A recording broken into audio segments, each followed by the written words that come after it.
Good morning बच्चों। Class 9th Hindi medium प्रश्नावली 14.3 में प्रश्न नंबर 1 है। एक संगठन ने पूरे विश्व में 15 से 44 वर्षों में की गई की आयु वाली महिलाओं में बीमारी और मृत्यु के कारणों का पता लगाने के लिए किए गए सर्वेक्षण से निम्नलिखित आंकड़े प्रतिशत में प्राप्त किए। क्रम संख्या 1, कारण महिला मृत्यु दर। तो देखो, जनन स्वास्थ्य अवस्था से 31.8%, तंत्रिका मनोविकारी अवस्था से 25.4, क्षति से 12.4, हृदय वाहिका अवस्था से 4.3, श्वसन अवस्था से 4.1, अन्य कारण से 22.0। तो देखो, अब इसमें प्रश्न नंबर 1 है, ऊपर दी गई सूचनाओं को आलेखीय रूप में निरूपित कीजिए। दूसरा है, कौन सी अवस्था पूरे विश्व की महिलाओं में के खराब स्वास्थ्य और मृत्यु का बड़ा कारण है।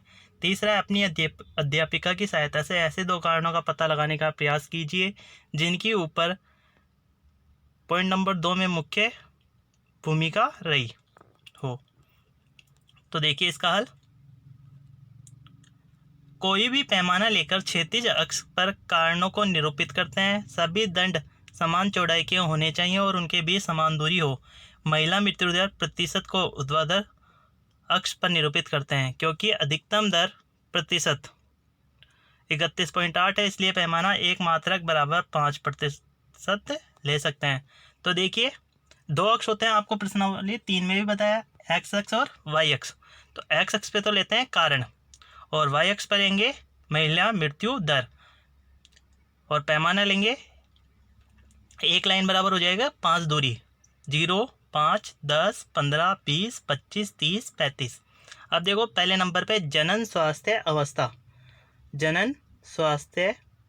31.8 है, तो ये 30 से थोड़ा ऊपर बन जाएगा। सीधा स्तंभ ऐसे कैसे बनाना है, और इसमें आपको पेंसिल से कलर भर देना है, पेंसिल से डार्क कर देंगे।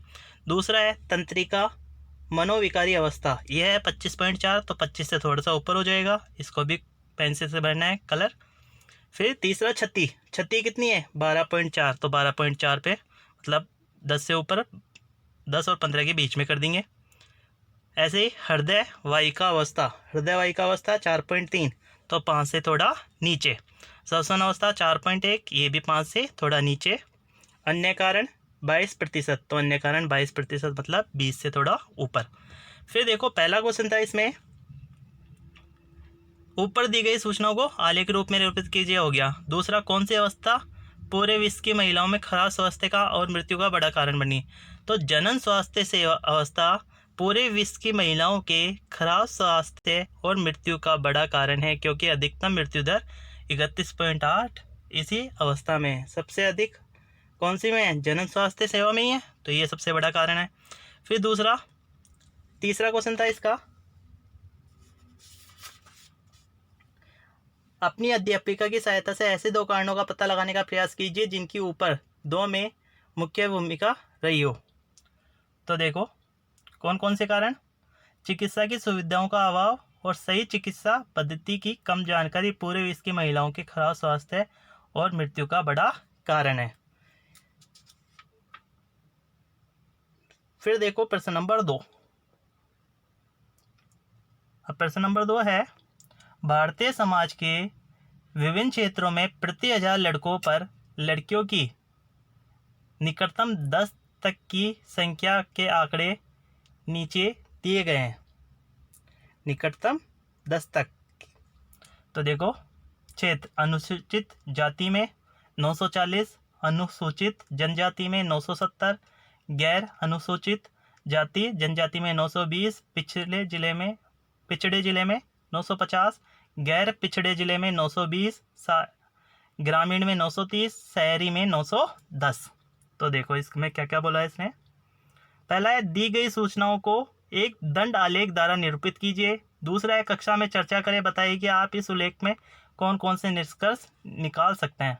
तो देखो, पैमाना लेके सबसे पहले एक ग्राफ बनाते हैं। एक मात्रक बराबर हो जाएगा वाई अक्ष पे 10 लड़की और एक्स अक्ष पे ले लेंगे क्षेत्र। तो देखो, ऐसे कैसे ग्राफ बनाना है। सबसे पहले अनुसूचित जाति 10 का मात्रक ले लिए, 890 से स्टार्ट करेंगे, 0 के बाद ये तिरछी लाइन कर देंगे, मतलब बीच में और संख्या आ गई, फिर 890, 900, 910, 920, 930, 940, 950, 960, 970, 980। वाई एक्स पे तो हो गया लड़कियों की संख्या, और एक्स एक्स पे क्षेत्र, अनुसूचित जाति, अनुसूचित जनजाति, गैर अनुसूचित जाति जनजाति, पिछड़े जिले, गैर पिछड़े जिले, ग्रामीण, शहरी। फिर देखो अनुसूचित जाति ये कितना है 940, तो 940 तक लाइन मिल जाएगी। फिर अनुसूचित जनजाति ये कितनी है 970, 970 तक लाइन। फिर गैर अनुसूचित जाति जनजाति 920, 920 पे लाइन मिला देंगे, 920 पे मिली हुई है। पिछड़े जिले में 950 पे, गैर पिछड़े जिले में 920 पे, ग्रामीण पे 930 पे, और शहरी पे 910 पे, 910 पे मिला देंगे। फिर देखो दूसरा, कक्षा में चर्चा करें और बताइए कि आप इस आलेख से कौन कौन से निष्कर्ष निकाल सकते हैं। तो देखिए इससे निष्कर्ष निकालते हैं। अनुसूचित जनजाति में प्रति 1000 लड़कों पर लड़कियों की संख्या सबसे अधिक 970 है तथा शहरी क्षेत्रों में सबसे कम 910 है। सबसे अधिक अनुसूचित जनजाति में और सबसे कम शहरी में, तो इससे ये निष्कर्ष निकाल सकते हैं। फिर देखो प्रश्न नंबर 3। अब प्रश्न नंबर 3 है, एक राज्य की विधानसभा के चुनाव में विभिन्न राजनीतिक पार्टियों द्वारा जीती गई सीटों के परिणाम नीचे दिए हैं। राजनीतिक पार्टी दी है A B C D E F. जीती गई सीट 75, 55, 37, 29, 10, 37। पहला, मतदान के परिणामों को निरूपित करने वाला दंडालेख खींचना है। दूसरा, किस राजनीतिक पार्टी ने अधिकतम सीट जीती। तो देखो इसमें भी क्या करते हैं, पहले दंडालेख बनाते हैं। तो सबसे पहले कोई भी पैमाना लेकर क्षैतिज अक्ष पर राजनीतिक पार्टियों को निरूपित करते हैं। सभी दंड समान चौड़ाई के होने चाहिए और उनके बीच समान दूरी हो, मतलब सब में दूरी बराबर हो। ऐसे नहीं कि एक में तो 1 सेंटीमीटर की हो गई, दूसरे में 3 सेंटीमीटर की। जीती गई सीटों को ऊर्ध्वाधर अक्ष पर निरूपित करते हैं, क्योंकि अधिकतम सीटें 75 हैं, इसलिए पैमाना एक मात्रक बराबर 10 सीट ले सकते हैं।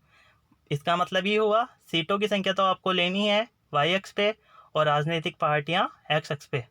फिर देखो जैसे पैमाना एक मात्रक बराबर 10 सीट लिए, तो 0, 10, 20, 30, 40, 50, 60, 70, 80, 80 तक ले लिए, क्योंकि अधिकतम सीट कितनी है 75। फिर देखो सबसे पहले ए 75 है तो 70 और 80 के बीच में मिल जाएगा। ए का ये ग्राफ पेंसिल से कलर करना है। फिर बी कितनी है राजनीतिक पार्टी 55, तो 50 और 60 के बीच में हो जाएगा। सी 37, तो 37 मतलब 40 से थोड़ा नीचे। डी है 29, 30 से थोड़ा नीचे, 30 से बिल्कुल थोड़ा सा नीचे करना है। ऐसे ही ई है 10, तो ई पे 10 पे मिला देंगे। और एफ कितना है 37 मतलब 40 और 30 के दोनों के बीच में थोड़ा ऊपर की तरफ। फिर दूसरा था किस राजनीतिक पार्टी ने अधिकतम सीटें जीती। किसने जीती, सबसे ज़्यादा कौन सी संख्या है 75 है, तो ए ने जीती, तो लिख देंगे राजनीतिक पार्टी ए ने अधिकतम सीटें 75 जीती। और आपको ये जो दंडालेख बनाओगे आप, इसमें पेंसिल से कलर करना है, सभी में पेंसिल और स्केल से बनाना दंडालेख। तो आज आपको प्रश्न नंबर 1, प्रश्न नंबर 2 और प्रश्न नंबर 3 अपनी कॉपी में करना है। प्रश्न नंबर 4 हम कल करेंगे।